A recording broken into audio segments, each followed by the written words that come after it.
everybody, welcome back to the Watch Pals. My name is Chris, and this week we're going to talk about the 1989 film The Wizard. But first, I'm going to introduce my pals, starting with Brian. Welcome to the show. Hello, thank you for having me again. I don't know why you guys keep inviting me, but I'm really happy about it. Thanks for having me. I think we signed a contract or something like that. Next, we got Jeff. Jeff, welcome to the show. Hey. I think you just fell off a cliff. The Doppler effect. And last, we got Jordan. Jordan, thank you for coming to the show this week. We are happy to have you. I am so happy. Why? Good. More than one word. It's great. I'm glad to hear it.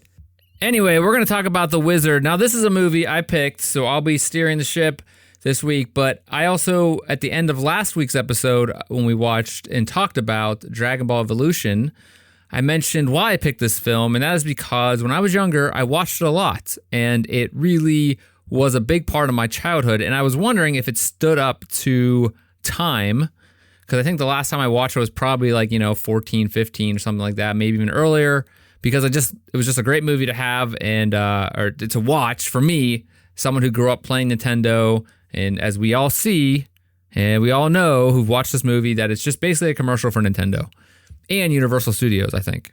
Mm-hmm. But you know what, though? There's an endearing story surrounding this commercial, though, you know? I think it's great, and we'll talk about that. But I want to also first ask you all, because this was a movie that took me back to my childhood. I wanted to know, this is summer. We're filming this or recording this in the summer, and I want to ask you, think back to one of the best trips you and your family went on for summer vacation.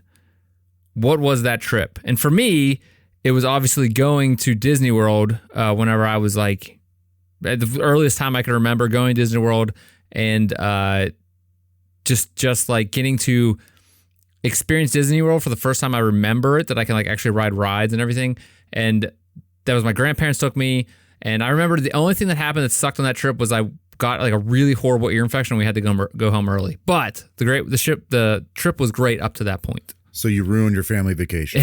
Well, it was fault. It was my grandparents and my cousin and me, so I ruined kind of my cousin's vacation. But anyway, we drove down too, which was another thing that was a little rough, yeah. But they had a van that had a TV in the back, so we just played Nintendo the entire ride. My cousin and I. That's cool. So, Brian, what do you remember your most favorite vacation you ever went on as a wee tot? My favorite vacation I ever went on, the only place we really went to was Ocean City, Maryland, and I don't really remember going to theme parks or anything like that.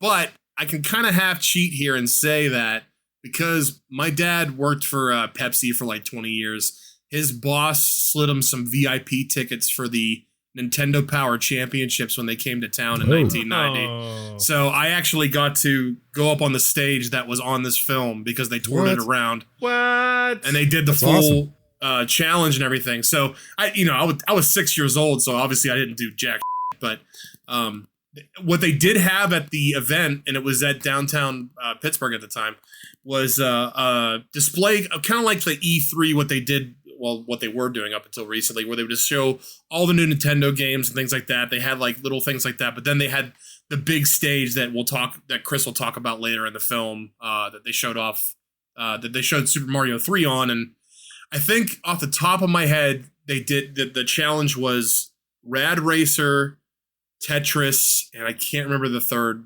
It was the gold Nintendo cartridge it's the rare one that everybody tries to get now. They just came out with another.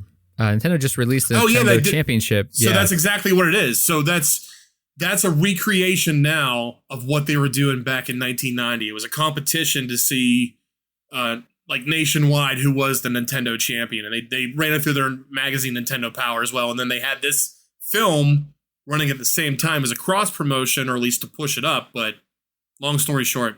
Are you telling us that you are the character in this story this movie was written about? He's like Pennsylvania. Yeah, Pennsylvania. Pen and paper. That's what I said. But it was cool. After seeing the film, I do remember my dad surprising me with the VIP tickets and was like, "Hey, do you want to go to this?" I'm like, That's "Are you awesome. kidding me?" Yeah, that's really So- awesome. That's really cool. I was on the news too, but I wish I had the tape. It's gone. Oh my What? God. It was like, dude, I was Hold on it on. for like 10, 15 seconds. Yeah. We definitely need pictures from this. You have to still have some. somewhere. I don't know.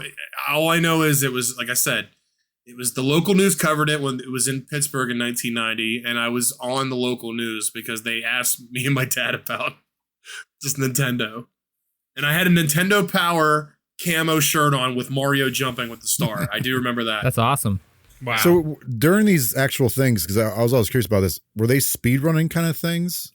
Yeah, Or like- it was basically, okay. yeah, you had to hit a certain score or a certain time or whatever. Like in Tetris, it was like clear so many lines. Rad Racer, complete the race first to get to the next.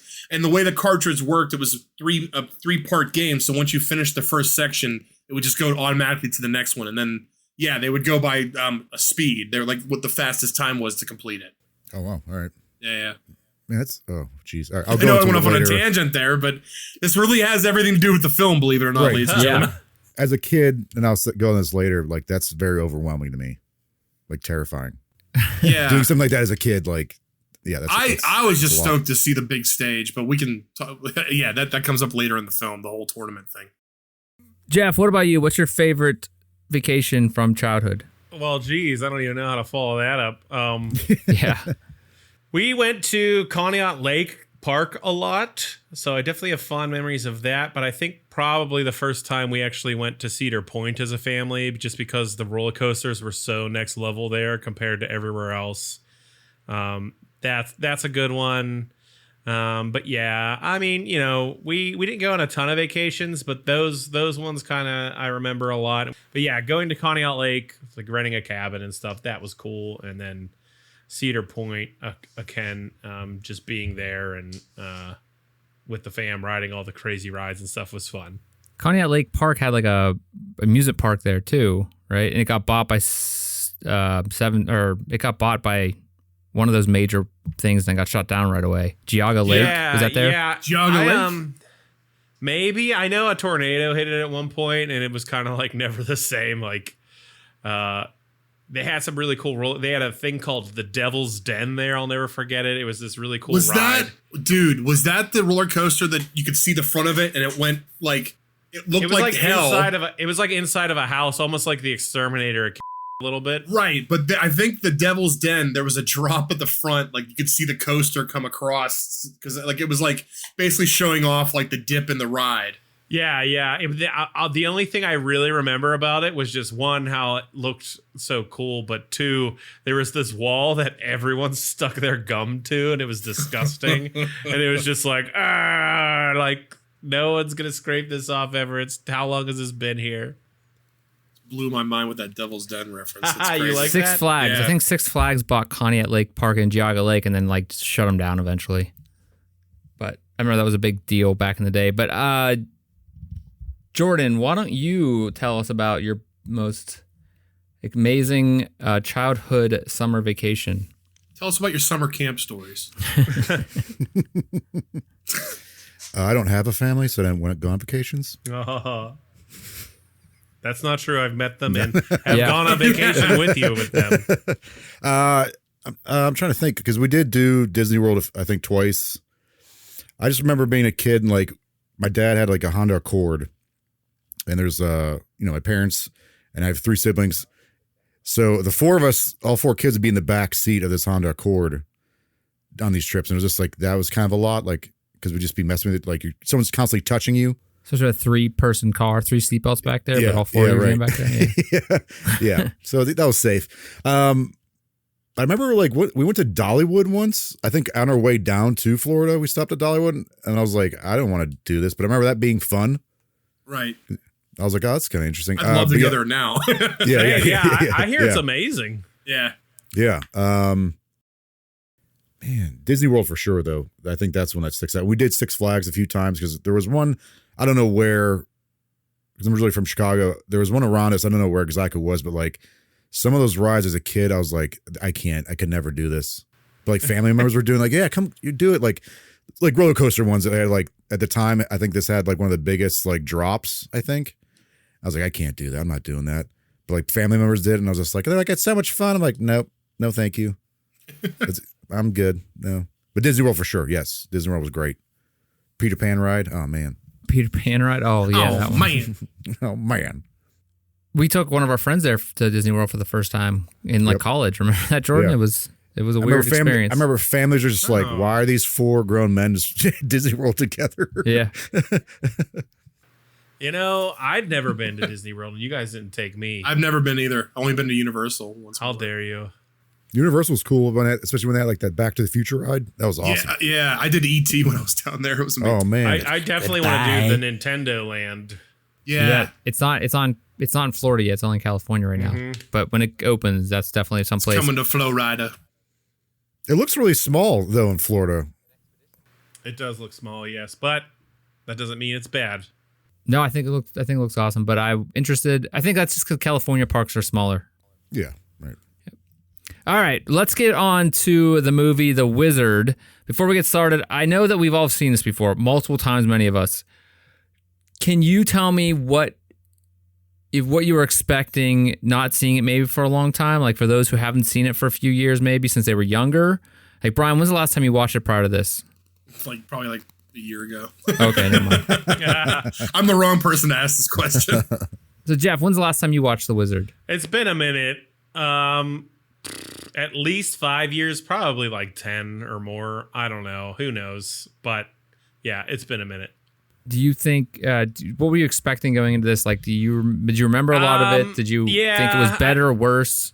I remembered a lot of it. I'll get to the better or worse part at the end. I think when I give my thumbs up or thumbs down. But I was expecting some things to maybe not have aged well because it was in '89, right? We run into that a lot with these older movies. But it was a fun trip down memory lane. Jordan, what about you? When's the last time you saw The Wizard? Probably when I was a kid. And I can't remember, but I don't know if I actually liked it when I was a kid. Okay. What were you expecting going back into it? Because I know you speak very highly of it. And I've heard since I've grown up that's basically one giant ad for Nintendo. I was kind of like, that's kind of crappy. But I love Nintendo, especially when I was a kid. I do remember there are certain scenes I remember very vividly from this movie, especially like when they go to the dinosaur park tourist trap thing. At the end? I remember that. And then I remember like the guy, the MC for the tournament. Oh, yeah. As a kid, like he creeped me out. Like he made me uneasy, and he still does to this day after watching it. Yeah. Good old Lucas. The one thing I hear... Or Jimmy. Who creeps you out? The announcer at the end. The announcer, like the MC guy. Oh, yeah. Gimme, Jimmy, what? That's stuck in my head for my entire life since I saw it. That's something when I thought of this movie, I thought of that guy talking, his voice. Yeah. He's a smoker. You could tell he's a smoker. He just had like so many different like creepy lines like come to me, my pretties. As a kid, I was like, oh my God. We'll talk about this, but he was just there. He was just cutting it up. He was just there to party. That guy he went all out for that role.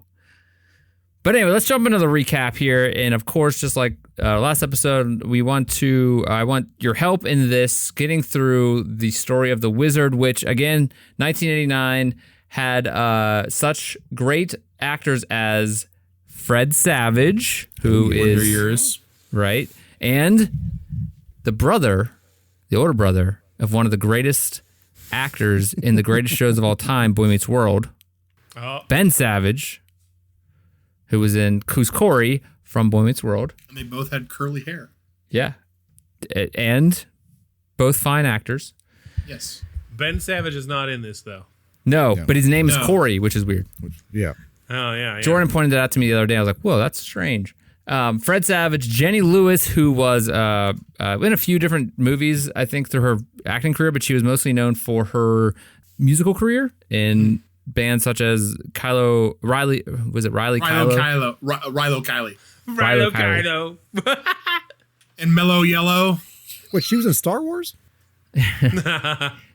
Postal Service was another one, and she has some she's like solo stuff. Yeah, she's really well known as a musician. She done some stuff recently with Tim Heidecker.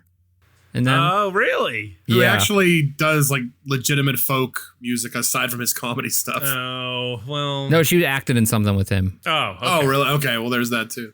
And then I found this out. Oh, also first, Beau Bridges and Christian Slater. Yeah. I didn't know. I did not remember that at all. Christian Slater was in Amazing, this right? movie. And he's in one of my other favorite shows of all time, which is Mr. Robot. Christian Slater and Beau Bridges, I was going to say both of those actors are like 80s like staples. Like you really can't, you can throw a rock and find them in a movie from the 80s and early 90s. Has anybody ever seen Mr. Robot? Yeah. The series? Nope. Season 1 at least. Yeah. It's a great show. Last season kind of sucked, but amazing show overall. He's in that, one of the main characters. And then I guess I just saw this on like the Wikipedia and the IMDb of this show that Tobey Maguire was in an extra in this movie. Yeah, I didn't know that. I saw the same thing. Yeah. So Tobey Maguire, he's standing next to Lucas. He's one of Lucas's crew. He is. The guy with the power glove. He has a mullet. It's amazing. Yeah. We're going to put it amazing. in on the YouTube version of this, on the video version of this. You'll be able to see a still. We're going to zoom now. so hard on it right now. So hard, we're going to zoom right into his stupid mullet face right now. If we ever do the movie Sudden Death with Jean-Claude Van Damme, Yeah, I was just thinking about that. I was an extra in that, so me and him have a lot. Me Me and too. Tobey Maguire. Yeah. I was too, yeah. Can you see you guys in it? I mean, no. we're like, I'm in like the nosebleeds and the Yeah. rest. No. Actually, they had real. So I won't get too much in that, but Sudden Death, they had the extras in like the middle section, and then the upper nosebleeds were all cardboard characters, and I'm pretty sure one was like a Lakers player, like cardboard cutout. Just like, Amazing. yeah. Yeah. I'm sure that's- there's a way with technology now we could I'll find just you pause in it. that. Yeah. Yeah. But there's a lot of there was a lot of people there. I just remember that as a young kid, being a lot of people being like, "What's going on here?"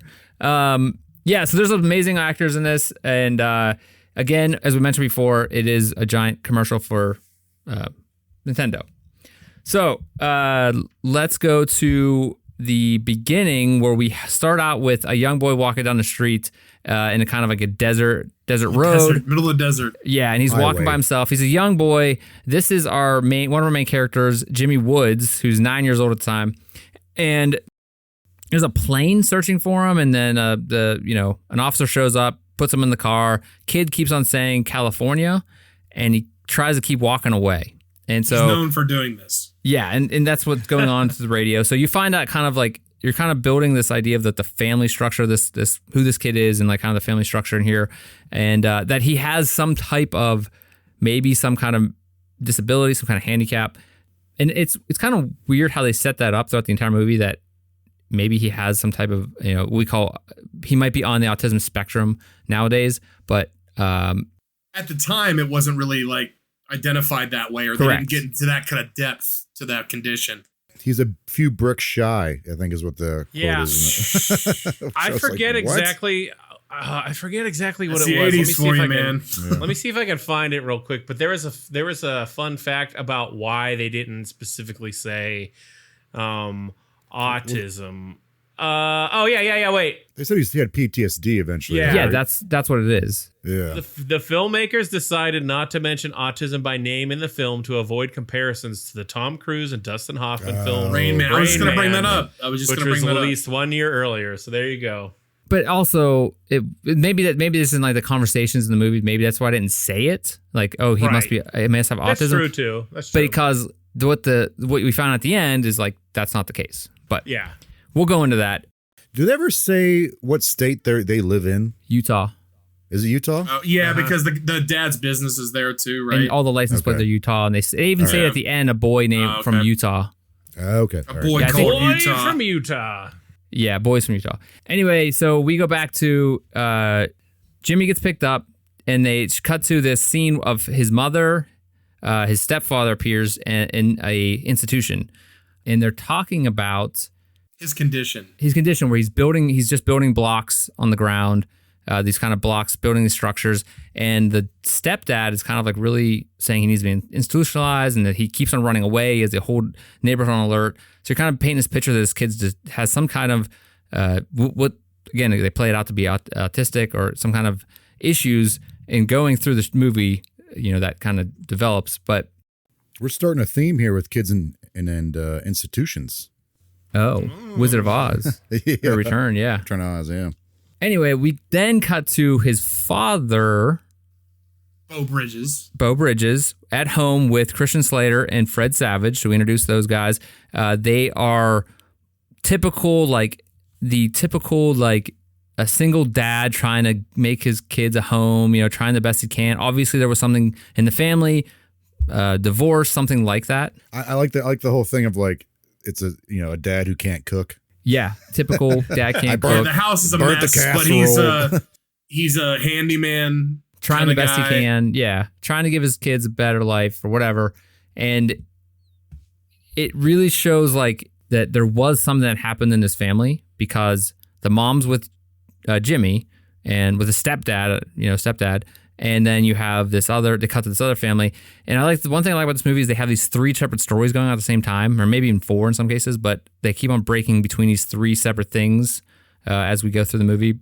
So Corey, who is Fred Savage, is going on about how they're going to institutionalize Jimmy. And he saw Jimmy recently, and his dad's kind of like blowing it off or not really kind of engaging with the conversation. Unfocused, yeah. Yeah. Which eventually leads to Corey leaving and going to where Jimmy is being institutionalized to basically take him and run away. One thing I liked about this movie is they showed this like home that Jimmy's living in is they didn't, another thing I like about it, but that he's not like, it's not like an evil, stepmother home or like an evil institution. It's just like, this is a place for kids who have various issues.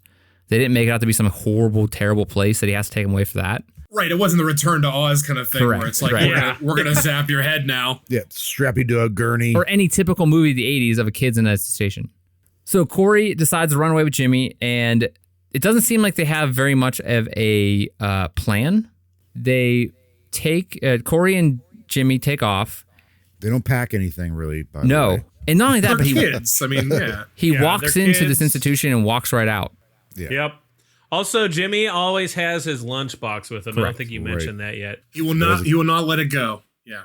The entire movie, he's carrying this lunchbox. You don't really find out about what's in it until later, but that's something I failed to mention at the beginning. He's walking on the highway with a yellow lunchbox, and he keeps on saying California.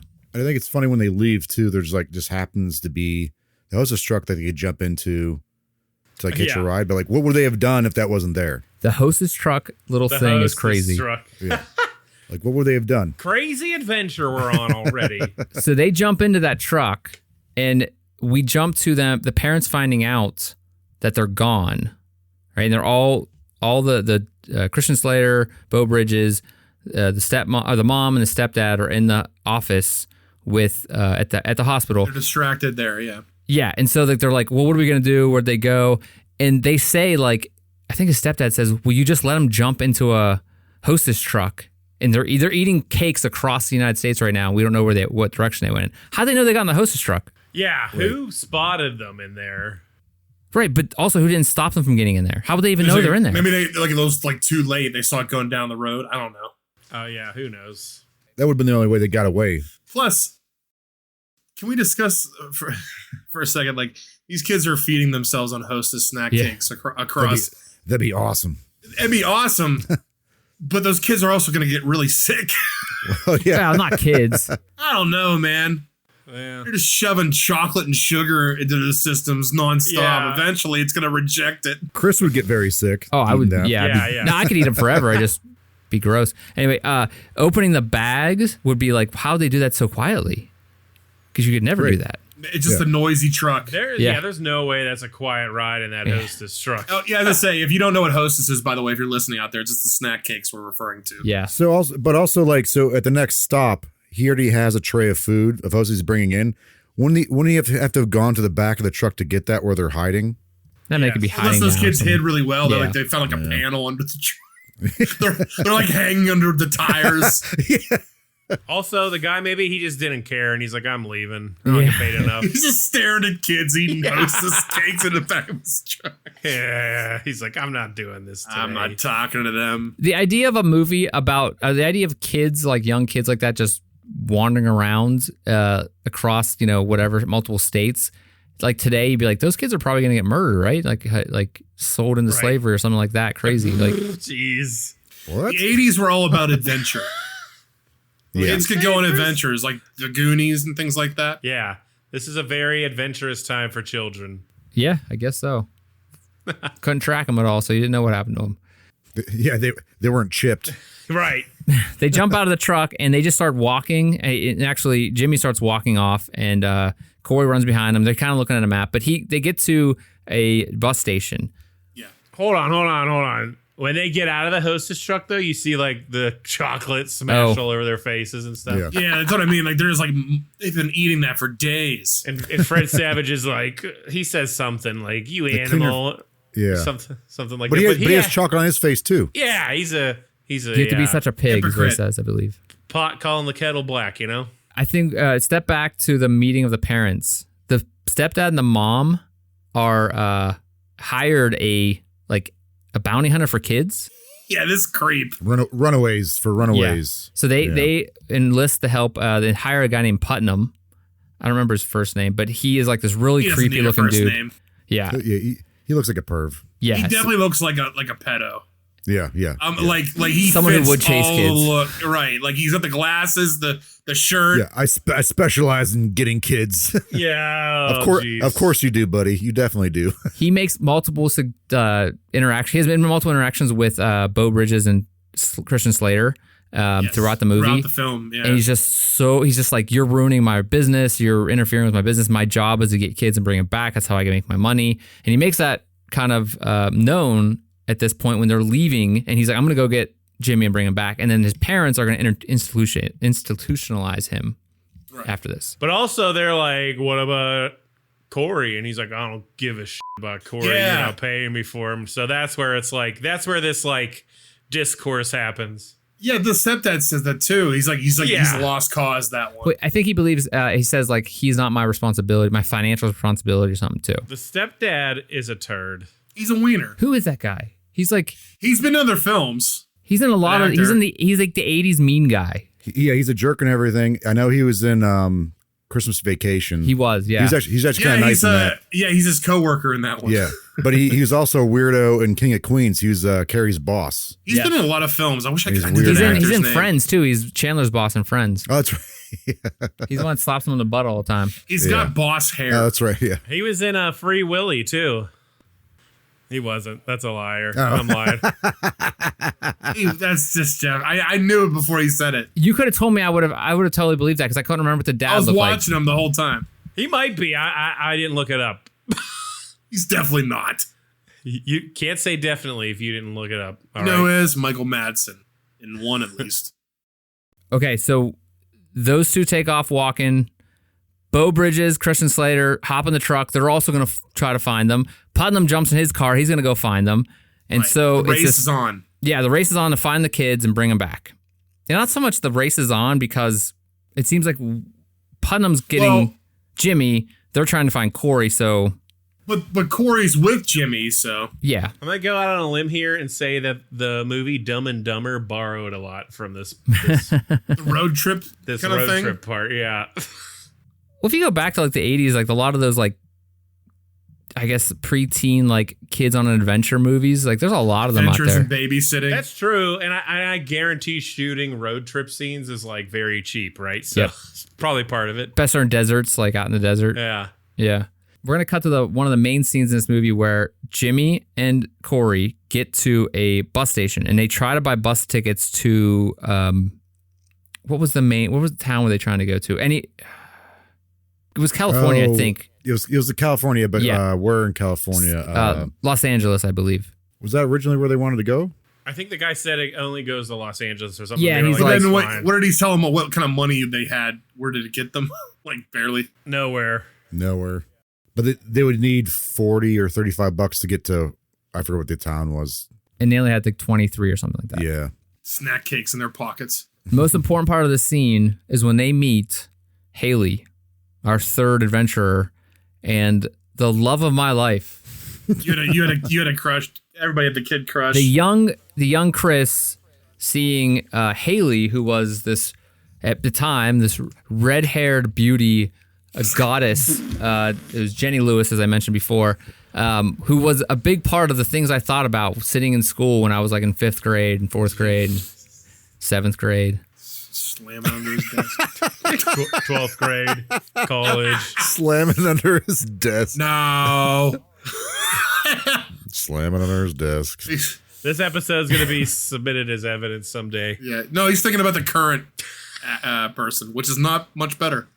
Oh yeah, it's Jenny Lewis. Wait, what? I'm saying he's slamming it to his desk to Jenny Lewis. Wait. We aged What? together at the same age. So now I was thinking of her as an adult. I was thinking of her in that age. He grew up as the same with age her. as me. Yes. Oh, you're still saying it weird, but Yes, I am. No, I know. That's why it's funny. Keep digging that hole, Chris. I think we all understand what you're saying. Keep But yeah, you're keep saying digging it. that I pervy can always hole. cut it out. It's fine. Nope, don't cut it. So they meet Haley. Haley's like, at the time they walk in, Corey puts Jimmy in front of a double dragon cabinet. Great game. Boo-doo-dee, doo-doo-dee, doo-doo-dee, doo-doo-dee, doo-doo-dee, doo-doo-dee. He makes reference to the fact that a cop shows up, they take off and run to the back. Haley notices and follows them, but Corey makes reference that he got 50,000 in Double Dragon. Yeah. In like 2 seconds. Could you get Right. scores? In that time span, no, you can get scores in that game. Okay. But in that time span, there's no friggin' way in hell he got 50,000. Was it also an arcade game? Because a lot of these games they played in this wasn't an arcade game. If you really want to get technical, we can't. Yeah, you can't. So wait, the Nintendo had that thing though. It was like the play something. Play or choice other. 20. That's what I was gonna say. Yeah, but the ones they showed weren't that. But anyway. No. Okay. Either way. And maybe back in the 80s they did have that. I don't know. But so they go back to the back to hide, and Haley notices that they're running from the cop, kind of. She kind of makes a deal with them. The place a bet. Yeah, he's like, he'll Oh, beat yeah. you at Double But Dragon. she also Right. she comments on was it Jimmy? Yes. Jimmy. Like He's like, he's a freak. she says he's a few bricks shy. Which I thought was a weird thing. But she's a kid, so it's cool. Right. not in, really. In the 80s, too. In the 80s, too. Yeah. So she basically challenges Jimmy for her bus ticket. She'll cash in her bus ticket if he beats her at Double Dragon. Yeah, it was Corey's idea. Yeah, Right. He does, because she says she doesn't have any money, and he does beat her, and she has to cash in her bus tickets. They start fighting over you, and the bus Correct. leaves. They miss the bus. That's right. The idea here is they go get lunch, and the idea here is that they're gonna hustle people with Jimmy to earn money to try to get to. They want to go to California, I think. Yeah. Still. Is she the one that? I think she the one that introduces the idea of the championship thing going, or the Right, but she says they want to go to Reno because that's where she's from. They can stop in Reno for some help along the way. Because she's from Reno. They say the biggest little city. in Nevada. Right, and so on the way to California, she'll get dropped off or whatever. I guess that's the idea. They're going to road trip together, and they're going to help each other hustle their way with Jimmy's video game freak skills. Right, and then she brings up competing in this competition called Video Armageddon Which is being held at Universal Studios. for $50,000. All the clams. Yep. Yeah. Well, smackaroos, what that guy says like 1,000 times at the end of it. 50,000 smackaroos! I don't know at what point this happens, but doesn't she say like she has this big house, Oh right, yeah. which you then find out later is not the case, but like she kind of like leads on more. Like, I don't know. She like She's kind of a liar, yeah. really. Well, yeah. they're trying to build I guess they're trying to build her up as a character in that way that they're trying to tell her backstory, why she's just wandering around by Yes, herself at which a is bus crazy. station. Why she can just take off with these kids. Like, These are all troubled kids. Right. They all have their own issues. so she says her dad's a trucker and that he's sending her back home so that she can get back to school or start school in the She's fall. very savvy. She has a lot of wherewithal. She's Yeah, road yeah, savvy. Right. Street smart. Street smart. Exactly. Street smart. You nailed it. I believe at this time, Putnam shows up in the town that they're in. Kid Creeper. Yep. Yeah. And he goes in and is looking for them. At the same time, Putnam sees Beau Bridges, Corey's dad, and Kristen Slater get out, go across the street, and he pops their tires. He's Putnam goes over and slashes their tires basically, but for some reason, Classic move. the front one blows up, which from the back, obviously it's a prop or whatever, but Corey's dad starts beating the crap out of his car. He takes off, and the race is still on. Meanwhile, our team, our crew here is heading out on their own. These young kids just walking around by themselves. They're hustling and bustling at this point. Hustling and bustling. Yep. There's a lot of montages in this movie, but there's a montage of them just hustling to make money playing video games against people. Yeah. Also, they're like, what, with like farmers, and then the farmers like steal their money or something? Yes. That's a little later. Yeah, that's like well, I was to say, when he gets to it, we can get to that. Yeah, because her dad's a trucker, so she knows the trucker people. It's not a little later. It's right after I that think it's right around this Yeah, time. she's like, they have a code. But then, does that whenever they meet Lucas? Is it before or after that? No, it's not, because I'm currently watching it as we're talking about it. Okay, so I'm scrubbing through. when do they meet Lucas?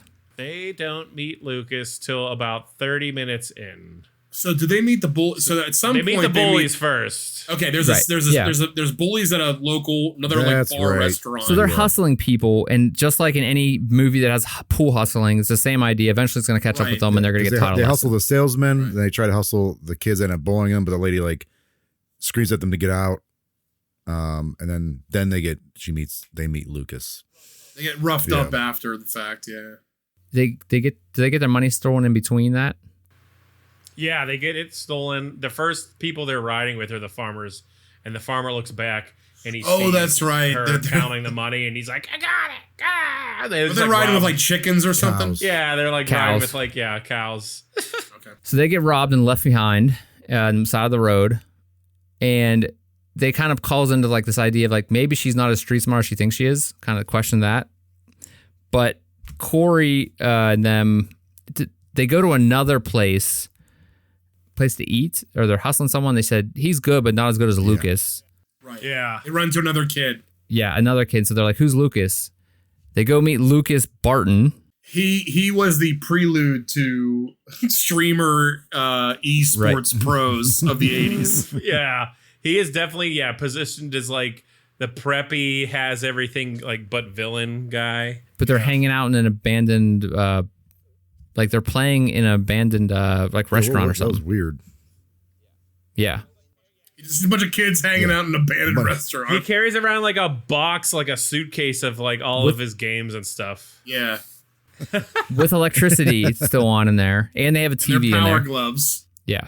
So he brings out the power glove, which is, looking back on this, I was like, oh my God. When I was a little kid, I was like, oh, the power glove. It's so awesome. Did you guys have power gloves?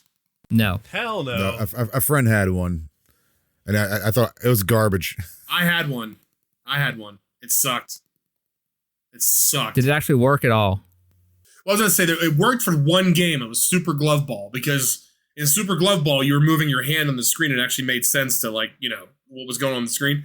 Every other game, you had to move like a finger or something, like make them move left or right or move your whole arm. It never worked right. You finally just got sick of that, and you went to the D-pad on your arm and just started playing on that because you spent all the money on damn Power Glove. Yeah, it never worked right. So yeah, you know what's hilarious though is like you can clearly see where like the Wii got the influence. Like the idea was there so far back, right? The motion controls and stuff. So it's Well, they had the zapper and stuff. yeah. More akin to the Kinect and the crappiness of it. Yeah.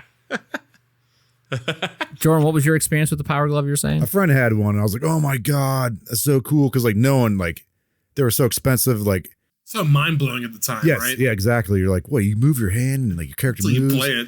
and then exactly what Brian was saying is like, I'm just gonna use a D-pad on this thing, and like it's the most expensive. Like, sucked. it's stupid. I mean, Nintendo goes back to that. They were a toy company first, and Sure. so they had the power pad, that robot guy. Right. They had that. Yeah. They used this because they had to sell toys, and they had to get. The story was like the reason they put the robot in the package was because toy stores wouldn't, because of the Atari crash. They were like, we're not gonna. They weren't going to stock video game consoles, right? Right, and then they're like, well, no, we have a toy in there too, so it's like makes sense. But no, Jeff is right. There's like that innovation, like what led to the Wii. Yeah, I do definitely. like that innovation. Like, It's like stepping stones, yes, basically. yeah. I think I that's mean, neat. power pad was stupid as hell. the Unless power man. pad. Man. I had a friend that had a power pad. Yeah.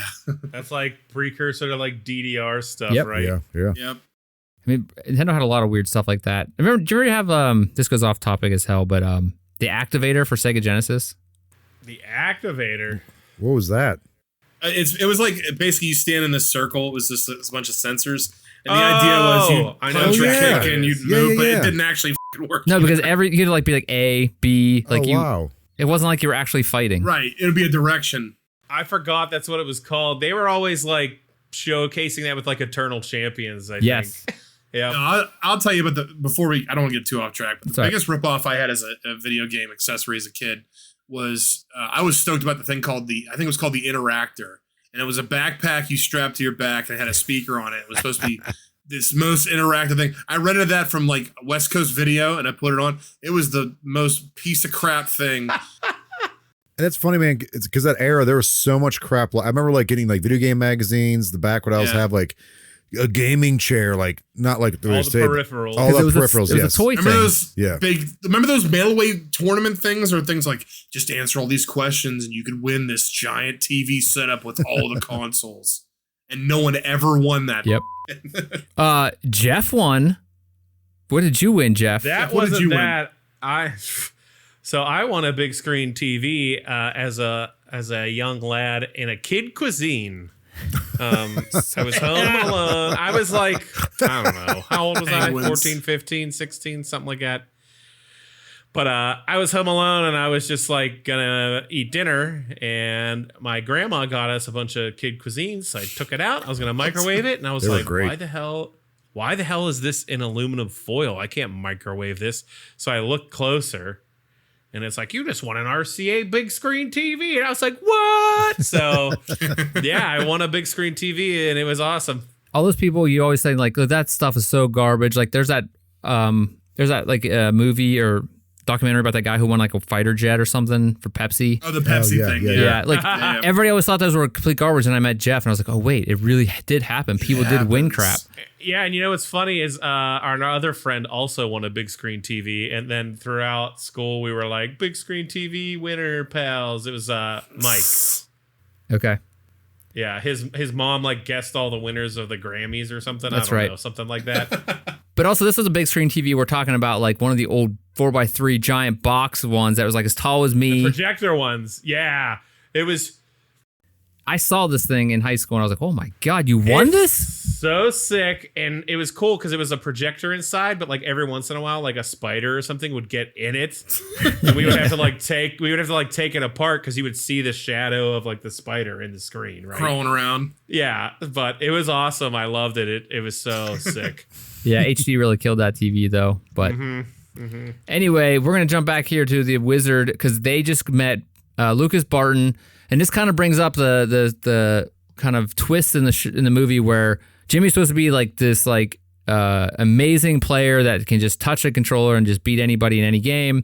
And then he meets Lucas, and for some reason, I think it kind of shows this little thing between Jenny and Corey, and Jimmy gets upset about it. It's the emotional scene that they're developing the relationship there, right? Because Lucas says, he's like, I love the power pad, and it's like, or the power glove. And that, first off, I'm watching it now, I'm like, that's the dumbest line I've ever heard in my life. And you know, Nintendo was like, you got to say that. You got to say, we'll let you use this. Was the power glove out at this point? Did people? They were just getting ready to bring it out. I think. So this was like another or if commercial. it was like just around the same time. Yeah. Right. So he says that, like, real zoom in on his face. And Corey, you cut to Corey, and he puts his arm around Haley and goes, like, we'll just keep your power gloves off this one. And at that point, Jimmy doesn't want to play, and they leave, and I believe Corey and Jimmy get into a little... Corey starts yelling at him, and Haley bends on to try to be like, it's okay, Jimmy, don't worry about it. Jimmy's building something on the ground, like just like he was at the beginning. Aren't they at like a abandoned... like a drive-in. This is where the bullies show up. Yeah. And rob them, right? Yes. So he's building something. Corey smacks it away. She goes to try to touch Jimmy, and he pulls away, and she's like, oh, wait, he was like mad at you because you were pulling towards her and not him, like pulling away his brother, right, basically. Right. Yeah. So that's when you learn that. Then the bullies show up that from previously that they hustled, and this is where you get to find out what is in the yellow lunchbox. The yellow lunchbox comes flying open in the ruckus. What was in that lunchbox? So we had some drawings. I think that I believe were done by. Well, so all right. So you find out that there was another child in this family, It was Jimmy's twin sister. And so there's pictures of there's the main picture is a picture of them all, I think, sitting. You can't really tell. Well, I guess, can you tell in the picture? Like vacation, like they're like vacation. You can't tell exactly basically where they're at until like later on. So there's a nice family picture where, like, obviously the parents are still together. You see Jimmy with his twin sister and the two other brothers. I think there's some drawings that she did, I believe, Yeah, like, by crayon. I think her baby shoes are in there, or her shoes were in there or something like that. Yeah, no, they're her baby shoes. I mean, they're small enough to fit in that lunchbox, so they have to be her baby shoes. And is this where you find out that after the kerfuffle that like Corey explains to? Yeah, he explains to Jenny Lewis. Yeah, like what happened. Haley. It's also, you guys are missing the other crazy thing inside of it, which was the revolver he had. What? What? That was really insane that a little kid had a gun. No, he didn't have a gun. Jeff, stop. I love how you just jammed that in there, and we're all like, wait. Stop putting this agenda. For a second, I was like, what? Didn't I see that? You had to think about it. And he killed the bullies with it. He just Yeah. unloaded on the bullies. Yeah, it took a weird turn. Then He Jimmy's in just carries prison. around. He doesn't know how to use it yet. It was his dad's. Was. But the other thing that happens in the scene, or right before this scene, where he explains, so Jennifer, his twin sister, died recently, like I think a year or two prior, like 2 years prior. Yeah. And she drowns in front of him in a pond or a river. Yeah, and he couldn't swim. Christian Slater was supposed to be watching them, and he just let it happen, or it just happened. Well, he was supposed to be watching them. He was just distracted, or Right. So that pulls apart the family. Obviously, his dad. That's why they're all separated. That's how the family split up. And the pictures were of them on a family vacation, even though Jimmy was technically Corey's half brother because it's a different mom. Oh, is that right? Yeah. The mom is not Corey's mom or Christian Slater's mom. Oh, I missed all of that. Jeez. Which is why he doesn't care about, which is why the stepdad doesn't care about. Yeah. It's why the mom doesn't really care that much about aside from being a penis. what happens with.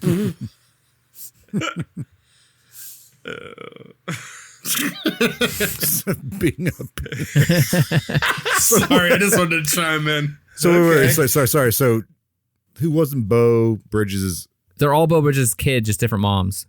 Okay, so who has a different mom? Corey and Christian Slater have one mom. I think she died. They made mention of that. Okay. Or she left them, maybe. And then the second mom was Jimmy and Jennifer's mom. So been half brother, same dad though. Beau Bridges was all their dads. Got it. Which is why at the end they say what happens. This is whenever they say they're going to go home. Corey's going to call his dad and just, it's over. They're done. He doesn't want to do anything like this to Jimmy anymore. He doesn't want to use him to win this competition. But then Haley gets mad. They walk away, and Jimmy says, Corey, this is the first words he said besides California throughout the entire movie, I believe. Yeah. I think so, yeah. He says, Corey, I don't want to quit. And so then they run, and then they're like, okay, great, we're going to go do this now. Keep moving, yeah. Now they're back on the road. They're back in the game to get them trained. Yeah. Another montage. They gotta find Spanky. Right. That's right. In Reno. Great name for a trucker named Spanky. Great actor too. I don't know this guy's name, but I've seen him in a lot of 80s movies. So he, also, we skipped where Beau and Christian Slater, I forget their actual character names, they ran into Putnam again, and they're like smashing into his car and stuff. yeah, they're like brawling back and forth, basically. Yeah, and in this, so that's like the third. Like I said, there's different things going on where you have Beau Bridges and Slater, Christian Slater. They're trying to find the kids. Putnam's, and they keep interacting with each other. While Putnam keeps on just missing the three kids. And that's like kind of like a montage right there. Yeah. I just want to mention, I don't know if you're going to get to it, Chris, the subplot of the dad and like I was about to say Bo Burnham, but the dad and the son doing the bonding over Nintendo. Right. In the hotel rooms. Forgot to bring that whole other thing in. That Ninja Turtles game. Oh, That water I just level. unlocked Mega Turtle. the worst Ninja Turtles game. That water level in that Horrible. game was terrible. The bomb defusing thing. That game in general is just terrible. So throughout the movie, so they first get their tires slashed, and they're in a hotel, I believe. After that, those two, and Christian Slater's like, you don't even want me to be here. They're sleeping in a bed together in like a trashy Yeah, hotel. they're just like arguing about general stuff. He gets a Nintendo out of the back of the truck, which is like, you keep a Nintendo in the back of the truck? He's like, I thought you were broken. He's like, I fixed it. But it's also just out in the back of the truck when it rains and But he stuff. also just sets it up in the middle of this mechanic shop. Motel. Or that's right. No, In in the the hotel Oh, they're getting the first. truck fixed the Yeah. first time. That's right. No, the second time when they're getting it rebuilt. Second time. So, he does. You're right. When they're getting the tires, he sets He's it up. getting the tires, yes. And then It's after the hotel scene, though. room. So he sets it up, starts playing Ninja Turtles. The next morning, Christian Slater wakes up and his dad's playing Ninja Turtles. He's hooked. Yeah. So they're kind of separate timeline. Tires get slashed. He's playing again at the car shop. Christian Slater is. Mm-hmm. Then they get back on the road, and then eventually they run into Putnam again, and they wreck into him and basically total their car because they're kind of like smashing them, backing up, smashing them. And there's that one guy sitting like on the stoop or in the chair in his front of the porch, store who's just the rocking watching. chair. Yeah, just watching them smashing each I other. think he's drinking a Budweiser while he's doing it. And they keep smashing into each other.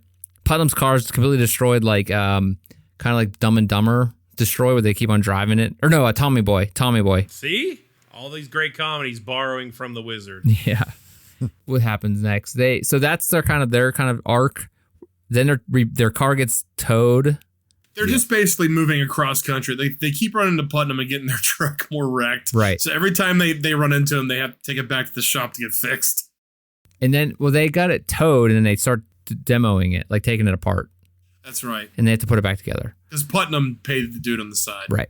So that's the kind of their kind of arc through the entire thing. Putnam and them keep running into each other, beating each other up, and so on. Back to our three travelers who... Now they're in Reno, I think, right? Yes, Spanky picks them up. They go to Reno, and they get him to... They have him play roulette for them. I think they're already in Reno. I don't think he picked them up, but they arrived in Reno and found him at the casino, right? They called... She's like, I know someone to call. Okay. And she calls him to pick him up. They meet up with him. Yeah, they meet up with him after She picks him up at the movie theater they were at. Right. Okay. All right. Takes him to Reno. They get him to gamble. Yeah. Jenny tells him what to do. She tells him what to bet on. Yeah. Meanwhile, these kids are in a casino. And no one's saying anything. Screaming. That at never him. would happen. Right. Because they're trying to get money to help Jimmy learn all the games for the competition. By calling the Nintendo hotline. Exactly. The next thing I was to bring Which up. was available in Nintendo Power.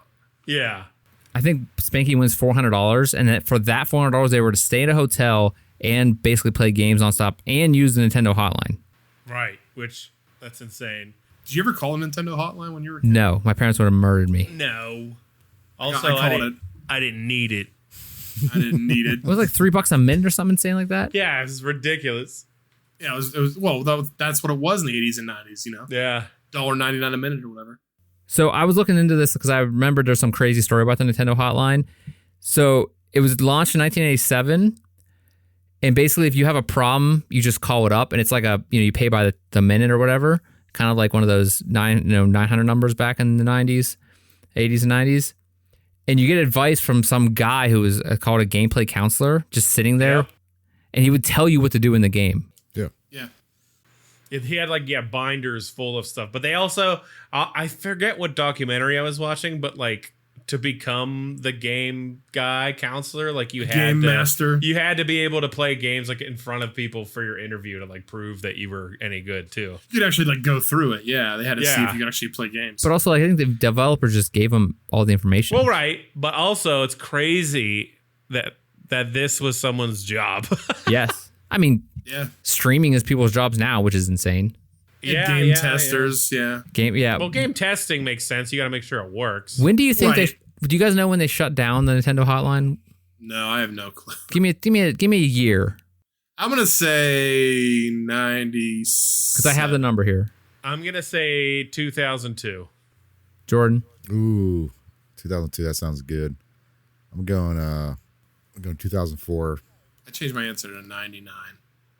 What? No, you picked 96 already. No, because I forgot about Super Nintendo. Doesn't matter. Jordan beat you. It was not 2005. Whoa! 2005 wasn't a GameCube out then? That's ridiculous. Yeah, I mean the internet was out. The internet was out then, so Doesn't matter. We still want to talk to people. But the I Xbox, wonder who the final game masters were there, hanging on by a thread. there's a great interview on Game Informer about it. That they interviewed 12 people who actually did it. Were actually game counselors. But Yeah, that's insane. Like that was like the GameCube and Xbox 360 era. They were still giving hints out for crap. I don't know.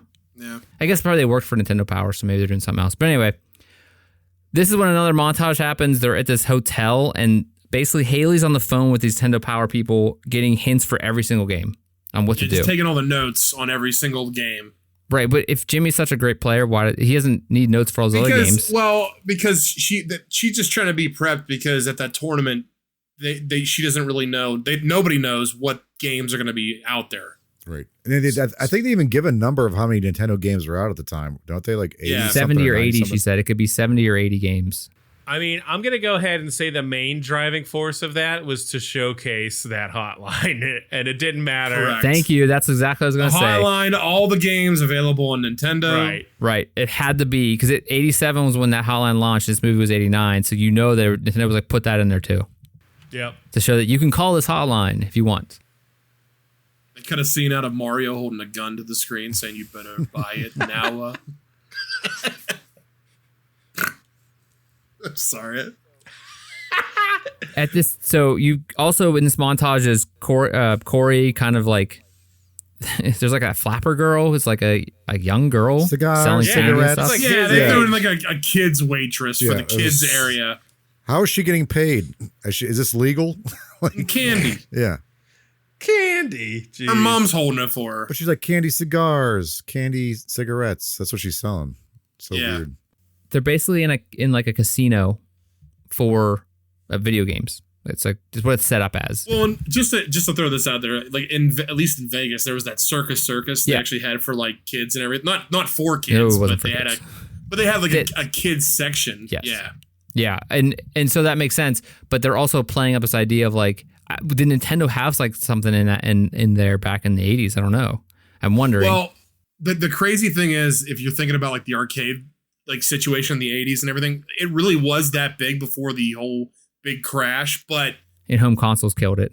And like you said, home consoles. But it was weird with the arcades because it crashed right at the start of the 80s, and then at the late 80s to early 90s it came back with like all the big games like NBA Jam and Mortal Kombat and things like that. So it's just Pac-Man brought it back in the arcade. Yeah, Pac-Man's big pack attack with your sack.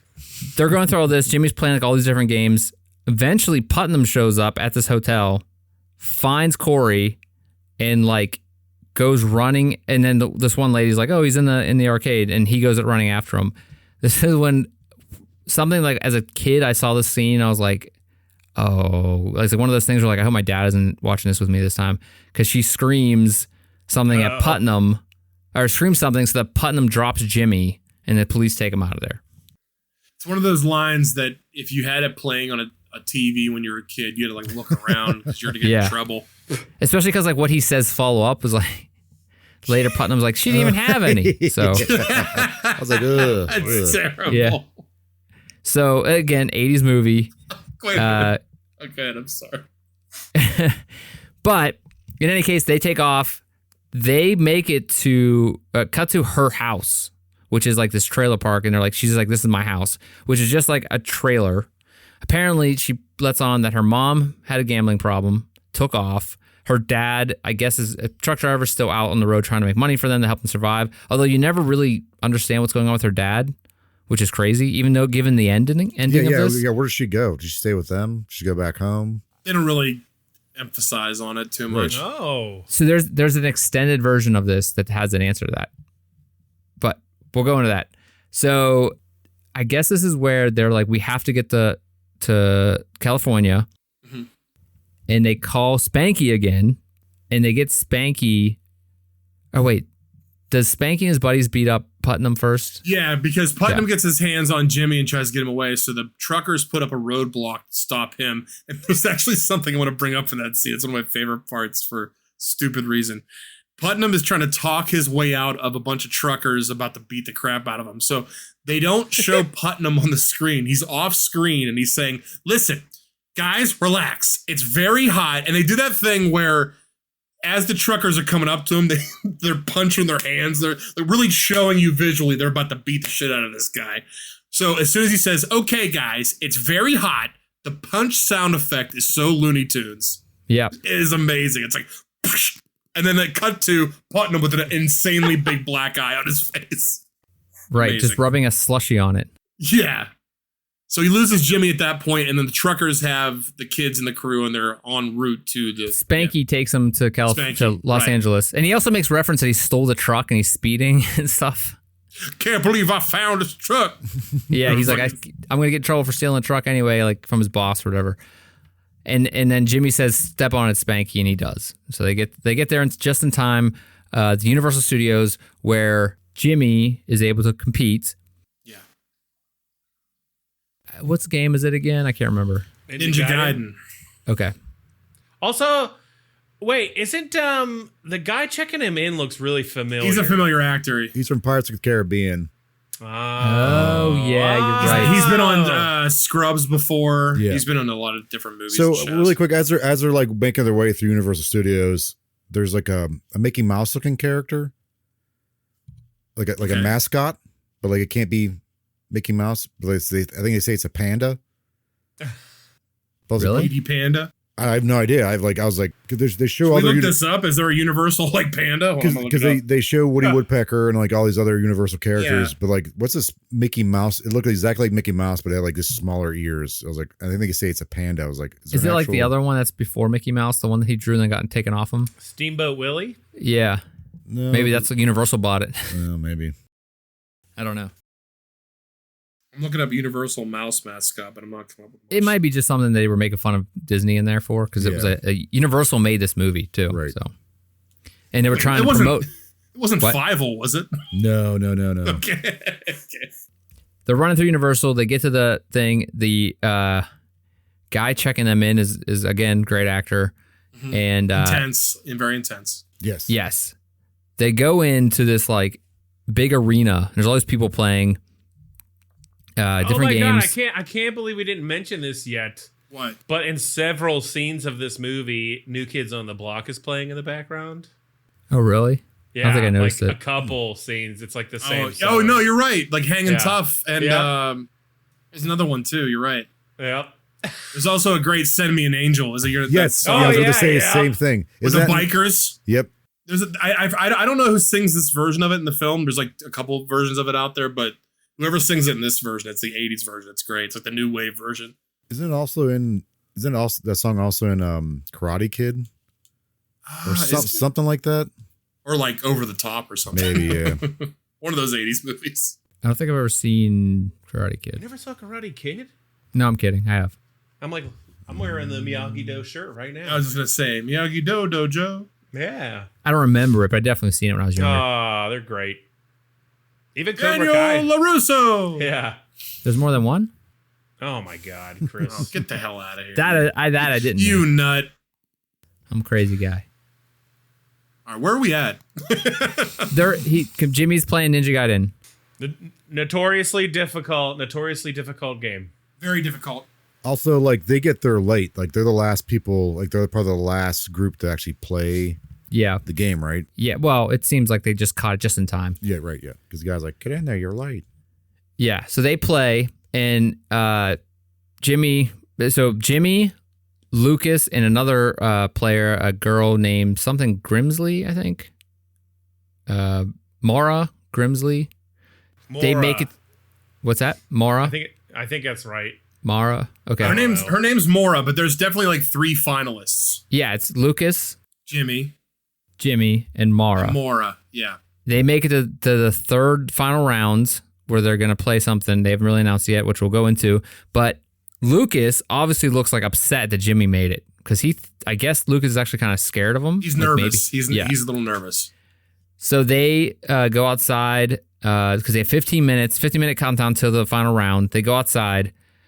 This is where everybody kind of comes together. You have Putnam and Jimmy's parents show up. And Lucas yells to Putnam and said, "Hey, here's that kid. Here's the kid you're looking for." Yeah. Ratted him out. Right. They take off running. They go through that ride that The famous Universal ride. Studios ride. That this was like probably my first time I ever saw it in my life, and I was like, I want to go to that. That looks amazing. And it's the King Kong ride. They went through a few elements of it too, didn't they? Like they went through a few different parts of the ride. the King Kong part, and then wasn't there? Did they get to the Jaws stuff or no? I don't think so. Because they just went through the top panel to get back to the stage. Yeah. Also, didn't they say they're like the guy doing like the tour guide says like Pee Wee Herman's doing a movie with so and so. Was it Zsa Zsa Gabor or something? Yeah. I was like, what? I thought that was a funny random thing they threw out there. Little random Pee Wee reference there. Yeah, they jump into the tram for that ride where there's a guy talking. Yeah, that's right. Putnam jumps in after them. They eventually climb over all the seats. Putnam's trying to get them, struggling with him. They jump out, run down the ride to like underneath King Kong. Putnam's getting like held up by the people. They're trying to grab him and everything. And the guy that's giving the tour is like, please, everybody just have fun. Stop it. And they go underneath the stage.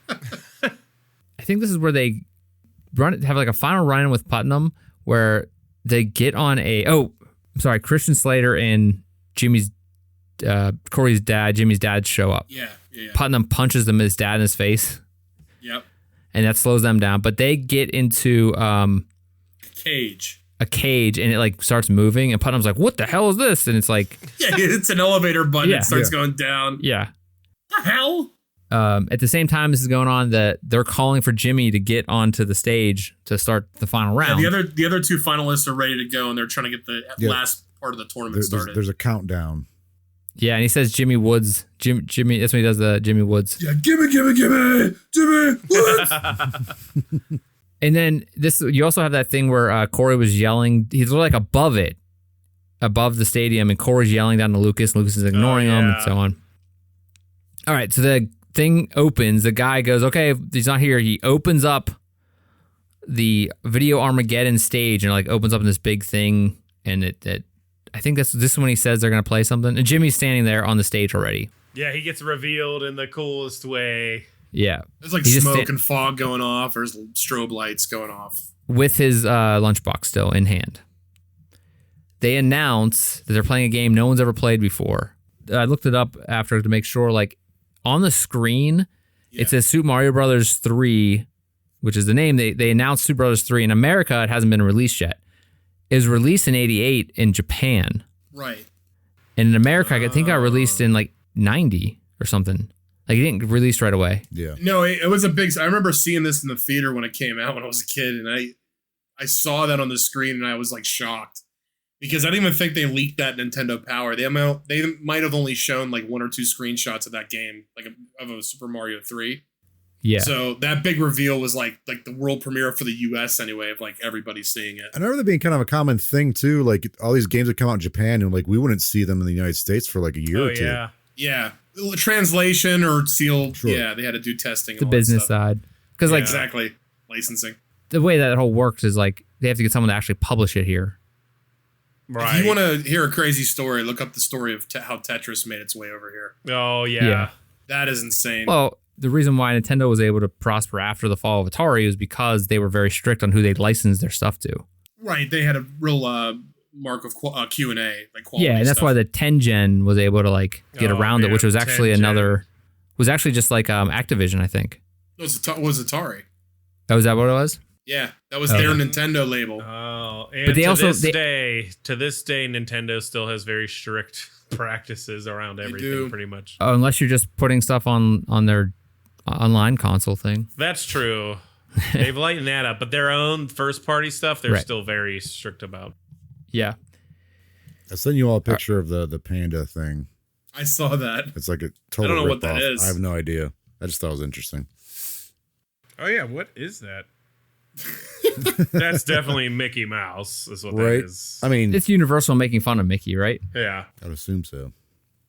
Because, again, filmed by Universal. The movie was made by Universal. Yeah, they're about to play Super Mario 3, and they're all standing there on the podiums. Like, he names them off like 1, 2, 3. That guy, yeah, so intense. He's just that guy's coked out. Yeah. His tie is crazy, too. I Oh, don't know yeah, if you've like got a a good look at it. circuit-looking thing. Yeah. Like yeah. Yeah, as a kid of watching this dude, I was just like, he'd say creepy things, and just like, I was like, I got a bad vibe from when I was a kid. Yeah, He went up to Mara and was like, the beautiful, the evil. playing with her braids. I was like, ugh. It's like playing with her pigtails. Yeah. So they start playing, and the whole family eventually shows up in the crowd cheering Jimmy on. Step Even parent. Putnam. Yeah, even Putnam's there trying to get paid. But he still cheers him on, though. Yeah, he's like, I was trying to catch that kid.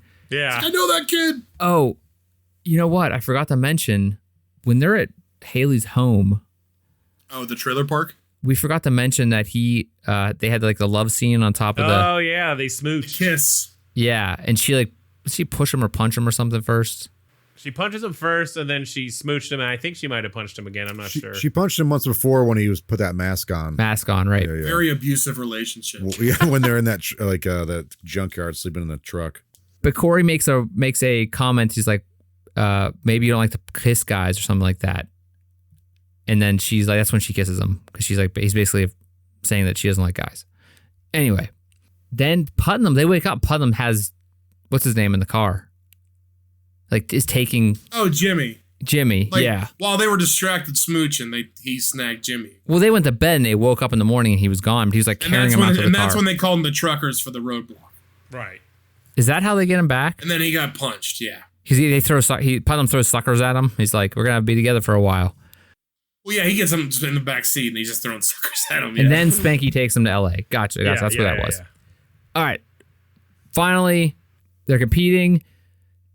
They're doing just basically a run through like a few levels of the first world. He calls it World 1. The announcer says World 1. He's back at World 2. Like, he don't really like say like level 1, world, Anyway. Annoying. But they're trying to run through the game in a certain amount of time to see who gets the furthest for points, things like that. And they keep on saying, Haley keeps on yelling, get the warp, Jimmy, get the warp. How would she know about that? Right. That's a whole thing, dude. Like, do you really want me to explain that? Like, get into that? Because... Well, what could possibly... How long We all could it know what the take? warp whistles are. What do you Well, mean? so Right. like in Super Mario 3, there's warp whistles, right? So there's secret warp whistles in that game to get you to later worlds if you know how to get to them. The real impossible thing here, there's two things that just make this totally improbable. One, like Jordan just said, she said, get the warp, Jimmy. The game just premiered 2 seconds ago on the It drove me- screen. That yeah, I was doesn't, like, what? nobody knows what that is. And then two, the way that you have to get like at least the 2 warp whistles that he manages to Right. get, you'd He only have to gets know. one. Well, does he only get one? He gets the one in the castle.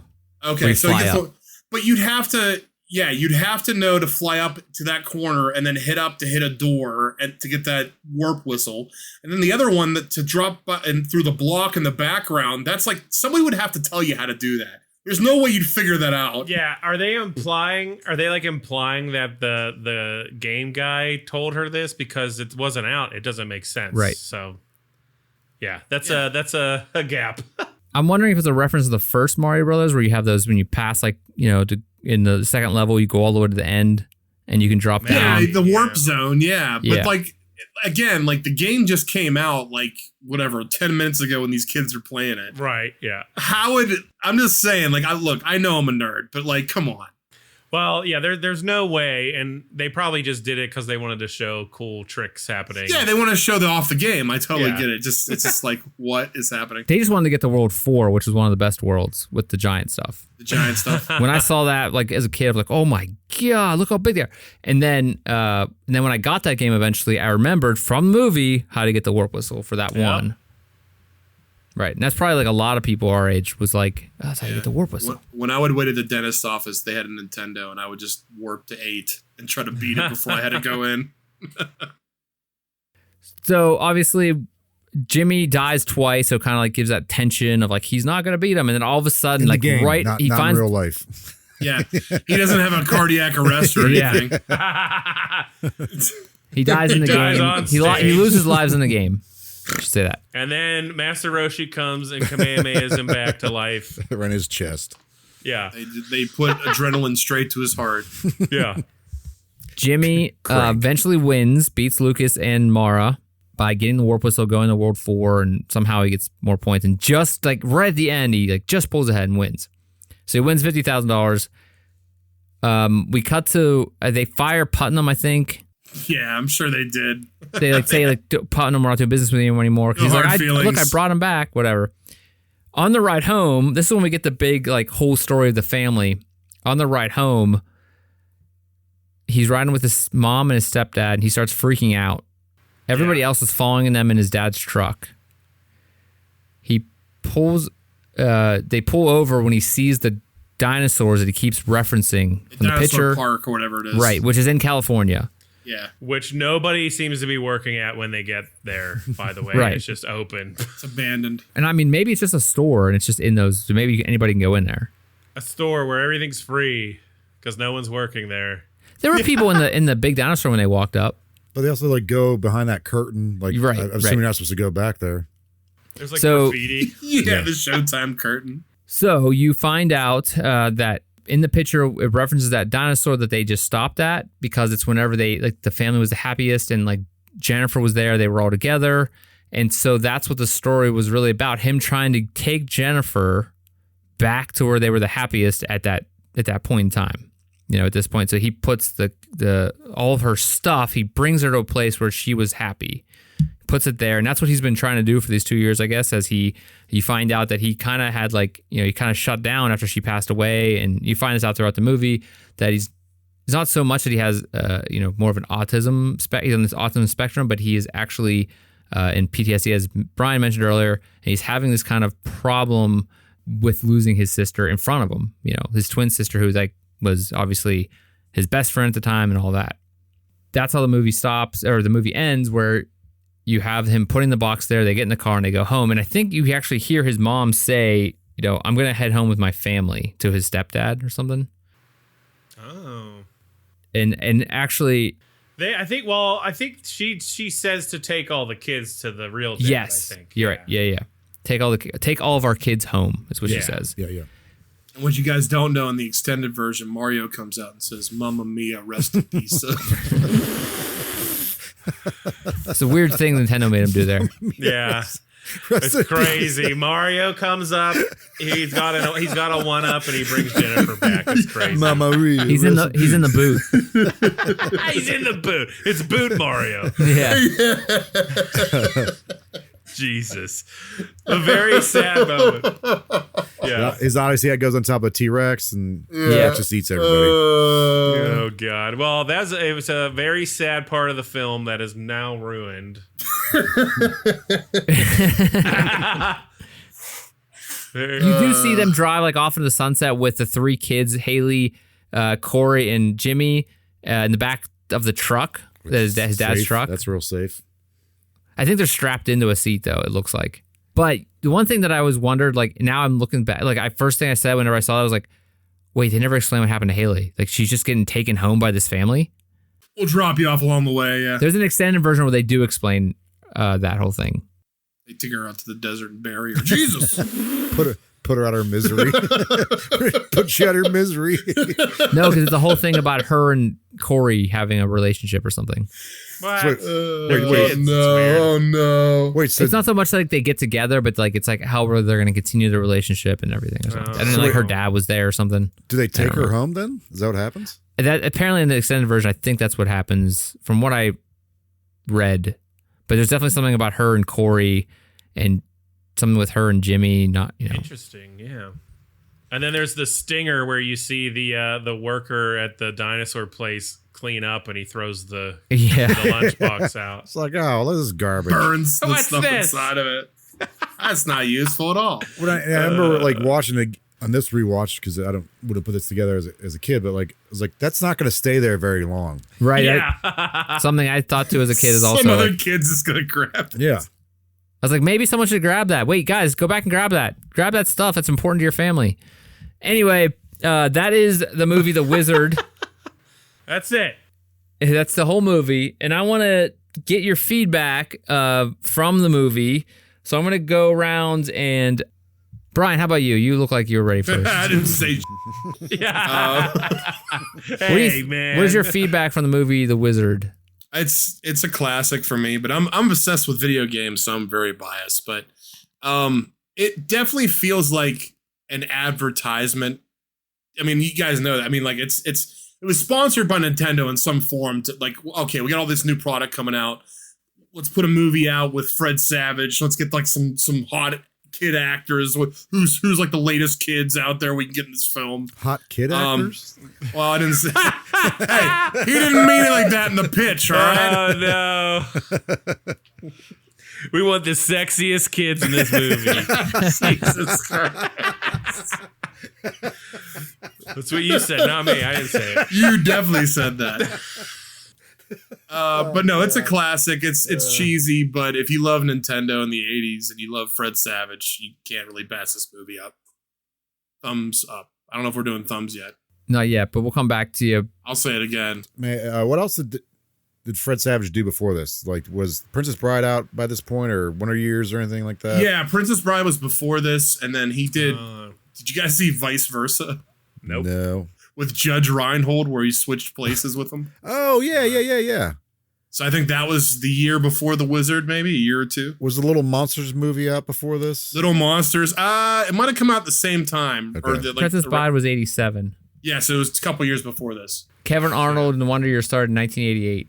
So it was all before that. Right in the thick of it. Yeah. What would you do? All right, I guess I'll go now. Yes. What did you think of the? Oh, he was an Austin Powers Gold member. Remember that? Oh, of course, yeah. Moly. Moly. I think he's also in the new Wolverine and Deadpool movie, reenacting the Princess Bride part. Really? I think I saw that. Yeah, that's pretty funny. Anyway, obviously, yeah, this is a classic. This was one. It took me back, and even upon rewatch, I still enjoyed it. So yeah, it's a classic, despite the weirdness going on in it. It's ends up being a wholesome kind of movie with an endearing story about, grief and loss, and it happens to be surrounded by video games and Nintendo commercials. Jordan, what did you think of the movie The Wizard? I liked it. There are some things, and I can't even still I can't like put my finger out. There's some things I felt like off about it, not just necessarily like the Nintendo heavy presence in this, but there's something, I don't know. I can't put my finger out, but I do like the movie. Because remember, like I said, as a kid, I was like, I don't think I liked it as a kid, but as an adult, I like it. I think it's, for being a kid movie, there's a lot of very grown up things they put in there, as far as like loss of a family member, your parents aren't together, but there also is a lot of nice kid stuff, and they're like, hey, we're gonna run away together. I don't know. Running away, very kid-friendly thing. Yeah. Yeah. But but as a kid, you're like, I'm gonna run away, but you never get out of your yard. But I do like there's some very grown-up things. The idea of family, what is family, the adventure of it, I thought was cool. Like a split-up family as a kid, you're like, oh god. Yeah, and I like it's a heavy thing. Like, especially in the 89 too. Like, sure, yeah. Props to show that, and the mom had a gambling problem, like talking about that stuff. I'll be honest, I didn't pick up on a lot of that as a kid, right? No. But I think they pulled it off pretty well as far as like dealing with that and those types of issues. I think they did a pretty good job of that. I'm gonna say that for me, like watching this movie again as an adult and haven't seen it in so long, it did take me back. The one thing that I kept on coming up to is, and one, I really liked it now and then, but maybe, again, that's one of those things where like maybe you watch it as a kid and you like it because you liked it as a kid, and that's always a questionable thing when it comes to critiquing something. But one thing I wonder now watching it was like, I wonder if this movie was written as a separate movie and Nintendo was like, hey, here's a bunch of money to put our crap in it. Like, was this a movie that was completely different? Not so much different, the same story. They just like had him go to a Nintendo competition, had him do the different scenes. Could be like a kid prodigy at something. Right, a pinball wizard maybe, Yeah, I mean, was it like a Rain Man type movie, but with kids? Well, yeah, they pretty much exactly wanted to avoid that comparison. Right. Yeah. So I wonder if that's what they... Maybe that's why the Nintendo thing let the Nintendo thing happen because of that. Right. But I don't know. And, it's like one of those things with Tiptoes. We'll never really know the story behind it. Might be able to look it up. There's a whole There's commentary videos on saw, YouTube. Yeah. Yeah, I guess with the video game, having Nintendo part of it becomes a cult thing. For me, like the music, the scenes, the three different stories, keeping it everything, like bringing them all together at the end, it was put together really well. It was a little weird seeing like a giant commercial. Now looking back on it, like I was just being indoctrinated to like Nintendo crap as a kid, which was pretty much my childhood anyway, so it makes sense. But seeing that it was like in media too, I can't really think of any other video game property getting this treatment like this, like such a shadow placement. It's a really unique thing for sure. Because I mean, they had Mario TV shows and cartoons. I mean, they sure did. And Sonic and stuff like that. They even had the Mario movie from the early 90s, mid 90s. Oh boy, that's gonna be on here at some point. Yeah. So I think that's a big. It was a big thing in my, life growing up. Seeing this movie again, watching it so many times, watching it now. I thought it was great, and I'm happy to watch it again. Someday I'd like to show it to my kids, but it's like they don't really. Yeah, they'll probably be like, "What is this? Yeah, what is this, I don't Dad? care, Dad. Great, Dad. Cool. Yeah, Can maybe I have when they're older. Tootsie Oh, Roll I'm now? going to my room. Like, can you put down the iPad for a second and watch this? Jesus. What's a lunchbox? Yeah. What's lunch? All right, let's go around and give our thumbs up, thumbs down, our PAL rating of the movie The Wizard. Brian, I'll start with you again. Thumbs up. I said it before. I'll say it again. It's thumbs up. No, I love this movie. It's an 80s nostalgic classic. Even if it's a commercial, it's better than Mac and Me. So Wow, Mac and Me. Oh, if you don't know why about are we Mac bringing and Me, that up? Jeez. why aren't we? Is that the old Paul Rudd? Yeah, Wasn't that a McDonald's commercial or something it weird? was a movie. Right, but but- wasn't there some commercial element to it? Yeah, it was basically like a big McDonald's element. Yeah. Huh.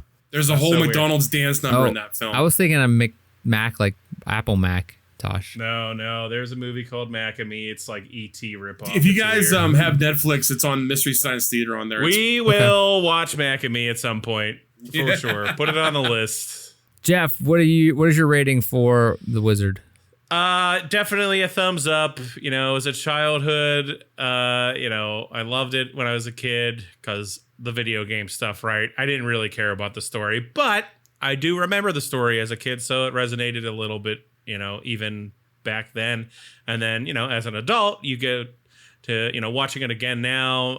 Like I said, I kind of appreciate the like heavier themes and them addressing them in like a family friendly-ish type of way, right? Like loss, grief, what is a family, like things like Jordan said. So yeah, I think it's a good movie. I think it's a weird movie. It's definitely a unique thing, but I think it's, a definite 80s staple for sure. Jordan, what about you? What do you give The Wizard? Give it a thumbs up. Okay, great. No, I like, for reasons I said, and kind of Jeff just touched upon it. Like, again, as we all know, we keep talking about this. It's like one big giant ad. As a kid, like we ate it up, especially seeing the Power Glove for the first time. Like, whoa, what's that? And then like seeing Mario Bros. 3 for the first time, like that was insane. And as a kid, like doing a cross country adventure. But as an adult watching it, like I think they did a good job of addressing the issues of like loss, and it's basically what we said before already. So, but I think it still holds up.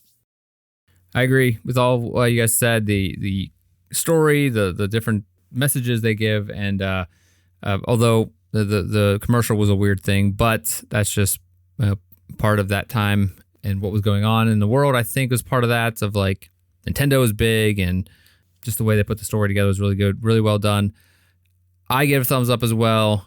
We should have something for when we all give it a thumbs up. Like this one is PALS certified, Okay. Like, Yeah, I agree.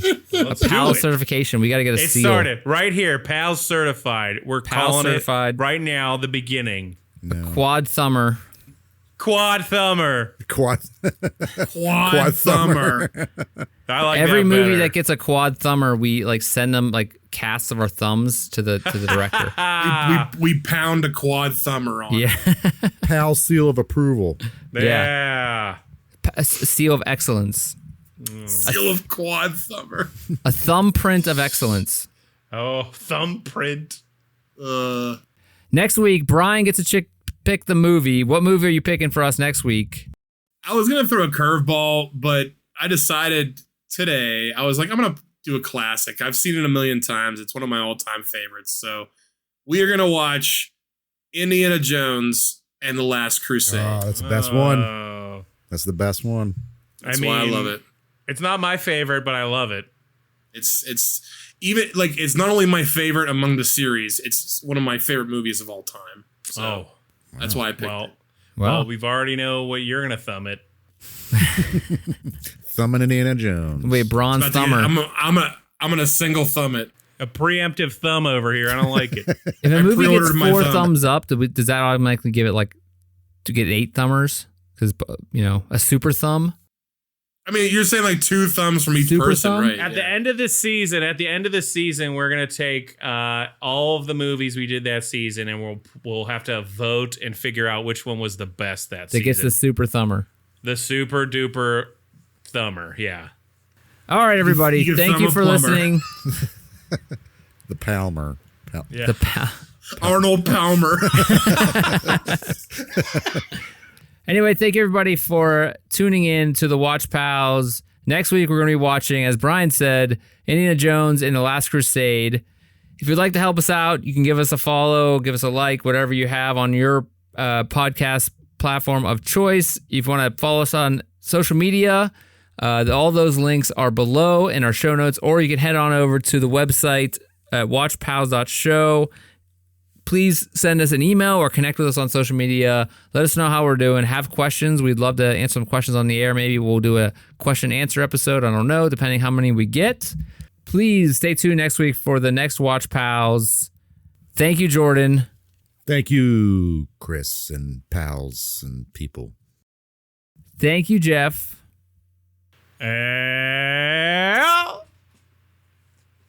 Thank you, Brian. Thank you very much for your time. I really like to watch movies with you. I really appreciate it. Thanks. Brian, no one could hear that. It was like clipping and... Thank you very much for your time. I appreciate watching films with you. You guys are my best friends. Thank you. There you go. Good job.